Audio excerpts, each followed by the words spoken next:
Greetings, greetings, greetings, brothers and sisters, greetings. First and foremost, we must acknowledge our Heavenly Father, Yahweh, through His only begotten Son, Yahushua, for allowing this word to come out. And I hope you sincere brothers and sisters are truly edified by today's word, by today's message. If you're familiar with the backdrop, you know I'm just now leaving the gym. So I'm feeling pretty good. All praises to Yahweh Shem Yahushua. Brothers and sisters, today is so-called Friday.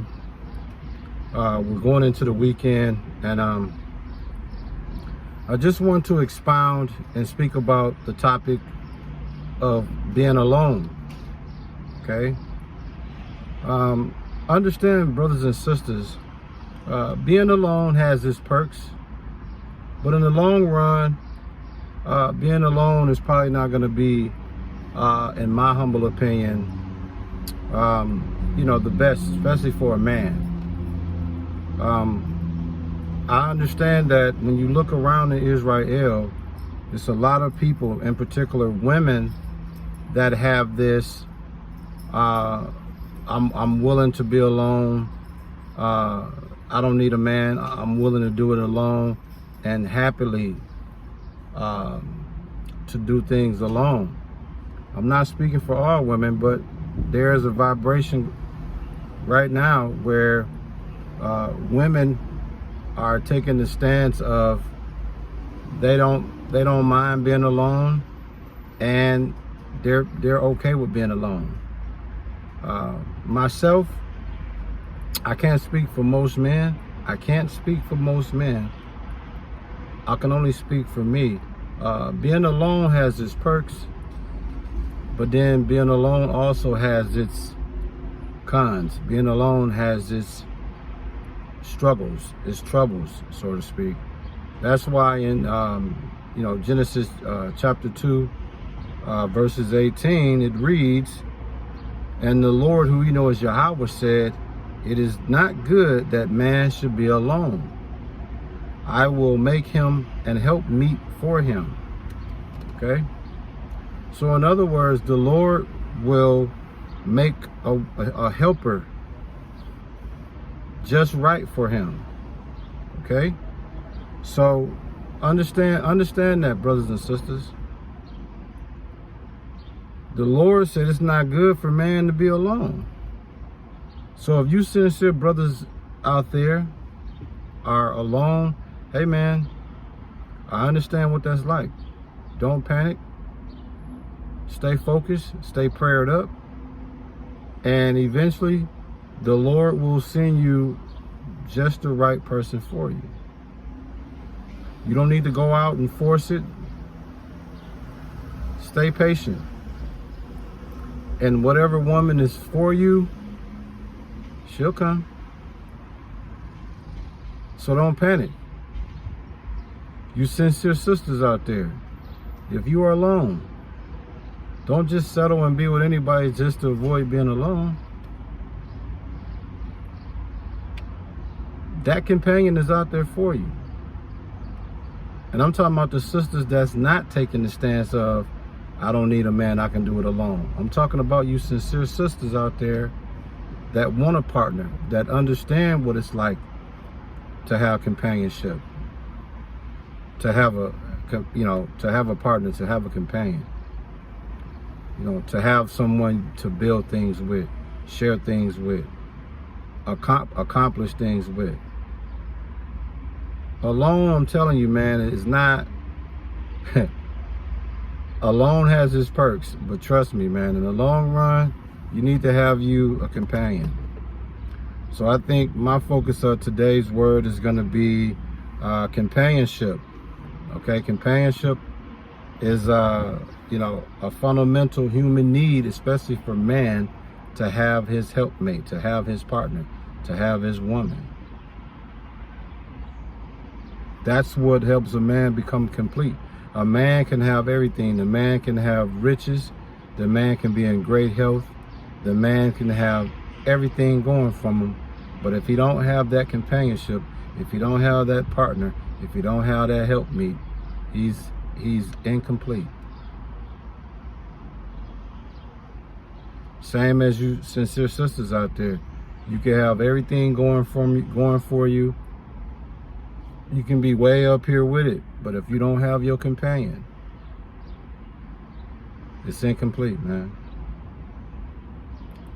So, you know, there's a saying, brothers and sisters, and that saying is, I learned this from one of my mentors, one of my business mentors. They said, learn to, and I'm paraphrasing what he said, but he said, learn to be best friends with being alone. Make best friends with being alone. Along those lines. Make living alone your best friend. And, you know, when he first said it, I'm like, okay, that, you know. But that was about 4 or 5 years ago. Now, today, I understand what that's all about. You know, sometimes life will have you in situations where you live alone. And when that happens, man, enjoy that. Because there's some peace. There's tranquility come with that. But like I said, in the long run, being alone will catch up to you. Going to bed at night and you wake up 2, 3 in the morning to use the bathroom to a cold bed, man, it's not always the greatest feeling. You know, sometimes when you go to bed, you want to have something soft up under you, something that smell good, something that look good. And when you don't have that, it's like, whoa. You know, so listen, brothers and sisters, just understand, man, you know, being alone has its perks, but if you, especially you sisters out there, if you think that being alone is the ticket, if you think being alone is what it is, you're gonna find out it ain't all slick as you think. And you sincere brothers out there that is alone, and you're waiting for the perfect helpmeet to come, hey man, just have faith and be patient. You know, don't not be alone. Don't get with anybody just to not be alone. We are, as men, need our, you know, we need our companionship. We need our helpmate. But don't go and get it at the expense of just going out trying to fulfill that yourself. Sometimes be patient and allow the Lord to send that helpmate to you.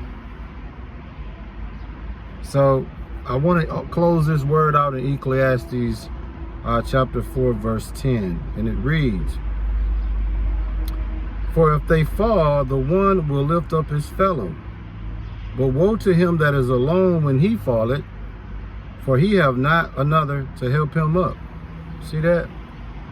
So in other words, if one person fall, if you're alone and you fall, the other can reach out and help you if you have somebody, you know, there for you. But someone who falls alone is in real trouble. So in Ecclesiastes 4 and 10, in a nutshell, brothers and sisters, just understand, being alone has its perks. But if you shall ever fall, if you shall ever hit a hard spot, if you shall ever run into adversity, you're going to need somebody to help you. You're going to need somebody to help bail you out. You're going to need somebody to help you overcome that. And that's when you're going to realize what Yahweh meant in Genesis 2 and 18. When he said, it's not good for man to be alone, I will make him a helpmeet. See, a man should not be alone for a lot of different reasons. 1, companionship. 2, if he's out here doing a heavy lifting, working and taking care of himself, and let's say his back go out, or let's just say he suffered an injury, he can't cook for himself. It's hard for him to, you know, shower. It's hard for him to run around and do the things he normally would do. That's where your helpmeet, your woman, comes to play and hold you down when you fall down or when you hurt or whatever the case may be, and vice versa. When your sisters out there, you know, you're on top of the world and you hit a cold spell, you have, you know, it's not panic season. Why? Because you have a man there with you that will help you sustain through your adversity, sustain through your job change, sustain to whatever has happened to you. You have someone there with you that can hold it down till you build yourself back up. You can't do that being alone. Think, brothers and sisters, especially you brothers out there, man. You know, being alone has its perks, but only so long before that companionship is going to become very necessary. So I hope you sincere brothers and sisters were truly edified by this word. And we give all praises, glory and honor to our Heavenly Father, Yahweh, through His only begotten Son, Yahweh, for allowing this word to come out, man. Stay prayed up and keep Yahweh through His only begotten Son, Yahweh, first in everything that you do. And when it's all said and done, bring the masseuse.